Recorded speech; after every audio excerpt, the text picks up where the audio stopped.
చాలా చాలా సంతోషంగా ఉంది. మన విద్యాశాఖ మంత్రి యువనాయకుడు లోకేష్ గారు అనేక రిఫార్మ్స్ కార్పొరేట్ స్కూల్స్కి ఏమాత్రం తక్కువ కాకుండా వాటికంటే బెటర్గా ఇప్పుడు గవర్నమెంట్ స్కూల్స్ చేయాలనే ఉద్దేశంతో అనేక రిఫార్మ్స్ చేస్తూ ఉన్నారు. దాంట్లో ఈరోజు యాక్చువల్గా ఎవరైతే షైనింగ్ స్టార్స్ అని రాష్ట్రం మొత్తం మీద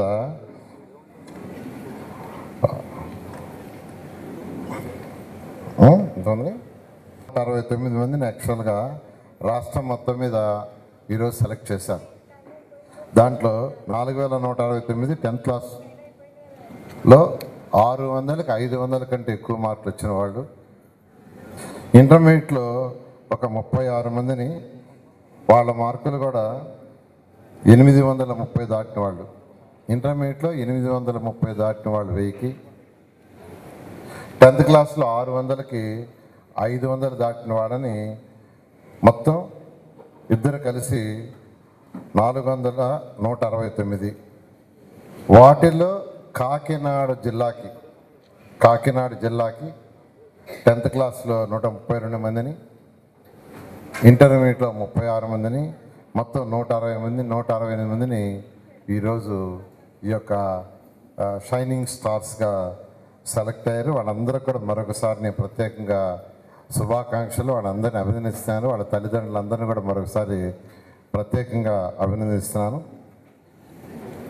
గత ప్రభుత్వం చేసిన అనేక అవకతవకల్ని అన్నిటినీ స్టడీ చేసి ఈరోజు విద్యాశాఖ మంత్రి అనేక రిఫార్మ్స్ చేస్తున్నారు. వారు నాతో కూడా ఎన్నోసార్లు యాక్చువల్గా డిస్కస్ చేయడం జరిగింది. వాళ్ళ అధికారులు కూడా యాక్చువల్గా నాతో డిస్కస్ చేశారు.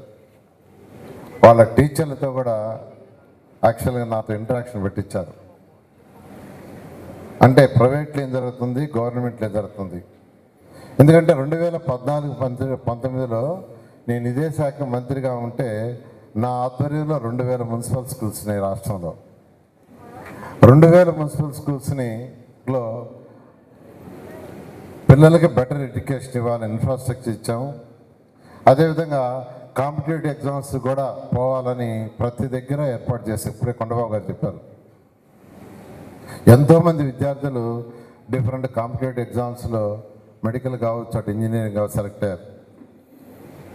అయితే మన దురదృష్టం గత 5 సంవత్సరాల్లో గత ప్రభుత్వం అన్నీ క్లోజ్ చేసింది కంప్లీట్గా. అయితే మళ్ళీ ఈ ప్రభుత్వం వచ్చిన తర్వాత ఈరోజు యువనాయకుడు విద్యాశాఖ మంత్రి ఆలోచిస్తున్నారు.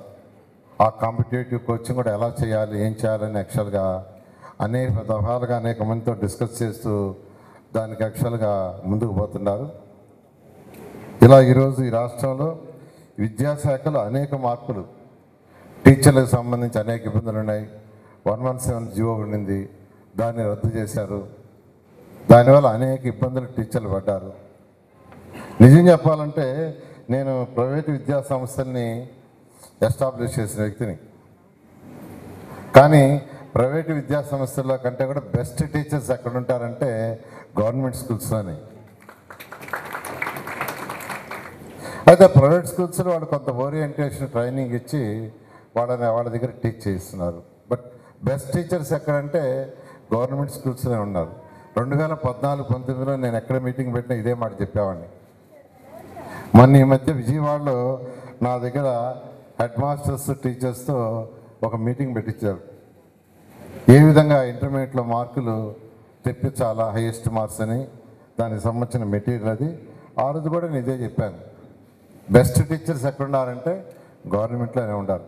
అది దానికి అంటే ఆ స్టేట్మెంట్కి తిరగలేదు. It is 100% true. నేను అందరు విద్యార్థులకు ఈరోజు ఈ అకేషన్గా చెప్పేది ఒక 2 విషయాలు ఉన్నాయి.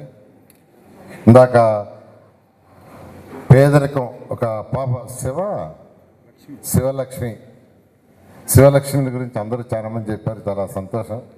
ఈ పాప ఓకే గుడ్. ఇప్పుడు చదువుకోవాలంటే మనకు పేదరికం అడ్డురాదమ్మా. అందరికీ చెప్తున్నా, పేదరికం అనేది అడ్డురాదు. ఈరోజు నారాయణ గ్రూపు 33 రాష్ట్రాల్లో ఉన్నాయి. 6,50,000 మంది చదువుతున్నారు పిల్లలు. 60,000 మంది employees every month PF, ESI, TDS కట్టి శాలరీస్ తీసుకుంటున్నారు. అంటే 60,000 కుటుంబాలు డైరెక్ట్గా నారాయణ గ్రూప్ మీద, ఒక 60,000 ఇండైరెక్ట్గా, అంటే సెక్యూరిటీ గార్డ్స్ కావచ్చు, డ్రైవర్స్ కావచ్చు, కాంట్రాక్ట్ లేబర్స్. అయితే ఎందుకు చెప్తున్నానంటే ఈ పాయింట్, ఈ పేదరికం అన్న విషయం కొంచెం చెప్తున్నాను. నేను పుట్టి పెరిగింది ఒక పేద కుటుంబంలోనే. మా నాన్నగారు ఒక ప్రైవేట్ బస్ కండక్టర్, ఆర్టీసీ కాదు తరగతి. మా అమ్మగారు ఏరుముద్ర, ఆ చదువుల. నేను చదివింది వీధిబడి, నెల్లూరులో హరినాథపురంలో ఓరిగంట ఎకనామిక్ స్కూల్లో వీధిబడి, 1వ తరగతి నుంచి 5వ తరగతి. వీధిబడి అంటే కింద నేల మీద కూర్చొని చదివేవాడు. తర్వాత government school, VRI school, government college, VR college, university. ఒక పేదరికంలో పుట్టి ఈరోజు ఈ యొక్క ఉన్నత స్థితి ఇన్స్టిట్యూషన్ డెవలప్ చేశా. తర్వాత మళ్ళా మినిస్టర్ అయ్యాను. దీని అంతటికి కారణం ఏంటంటే హార్డ్ వర్కే. హార్డ్ వర్క్కి మించింది ఇంకేం లేదు. అయితే హార్డ్ వర్క్లో కూడా సిన్సియర్గా, రెగ్యులర్గా చేయాలి. అంటే 365 రోజుల్ని చక్కగా ఒక ప్రణాళిక చేసుకొని, వారానికి మనం 6 రోజులు చదువుతామా, లేదంటే 6.5 రోజులు చదువుతామా, రోజు ఎన్ని గంటలు చదువుతాం, ఎంత రెస్ట్ తీసుకుంటాం, ఎంత దానికి మనకు గేమ్స్ కానీ లేకంటే డిఫరెంట్ యాక్టివిటీస్కి ఒక పక్కా ప్లాన్ చేసుకొని 365 రోజులు ప్లాన్ చేసుకుంటే అచీవ్ అవుతాం. అలా కాకుండా ఒక ఎగ్జామ్స్ ముందు 2 నెలలు రాత్రులు చదువుతాం, 2 దాకా 3 దాకా, లేదు వారంలో 2 రోజులు చదవటం, మిగతా రోజులు ఎస్కేప్. అలా కాకుండా ఒక సిస్టమేటిక్ ప్లాన్ చేసుకోండి. అందరూ ఖచ్చితంగా మీరు అనుకున్న గోల్ రీచ్ అవుతారు.